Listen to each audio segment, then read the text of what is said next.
Spencer Rattler. You talked about him year in, year out. He's this, he's that. He's at Oklahoma. He got his job taken. Now he's over here. He has 5 touchdowns and 8 interceptions. That offense isn't great. Right.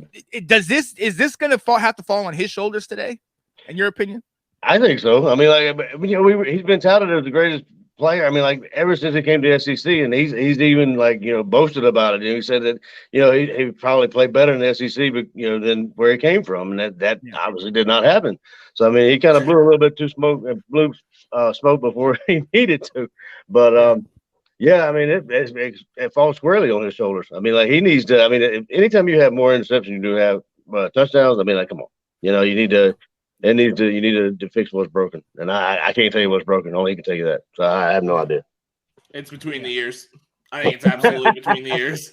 Oh yeah, right up in there. Oh, without a doubt. Look, and part of it is like you said, he's been touted as the next thing coming, the best thing since sliced bread, if you will. You know what I mean? He's been touted as the guy. It didn't come to fruition in Oklahoma. It doesn't look like it's coming to fruition here at South Carolina.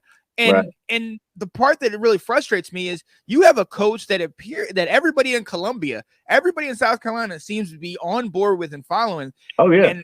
And my question is, when do you get to the point? I mean, I guess if you're winning, you don't do this, but when do you get to the point where you're like, Spencer, let's see what the backup has to offer? Right. Exactly. That seems to be the question on a lot of these teams. I mean, it just how long is too long? I mean, you have faith in your guy. I mean, we can say that about Stetson. You know what I mean? And Kirby gave him just enough time where he kind of worked out of his funk. You know what I mean? But to your question, how long is too long? Like when do you bring the guy off the bench? So, to compare it to Stetson, you had a very talented backup in JT Daniels sitting there. Right. So you had a guy that people have seen on a national stage at USC, and he performed fairly well while he was there. So you had a guy where it was kind of like pushing, and people wanted that big play factor. Where South Carolina, we haven't really seen the backup too much, if I'm not mistaken. So it kind of is that little unknown that people want to find out. It makes it quite interesting.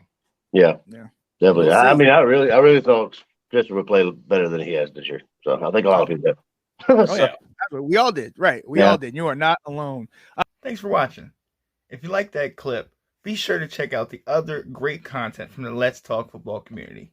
And as always, please like, subscribe, and hit that notification bell so you'll be notified when more great content like this becomes available.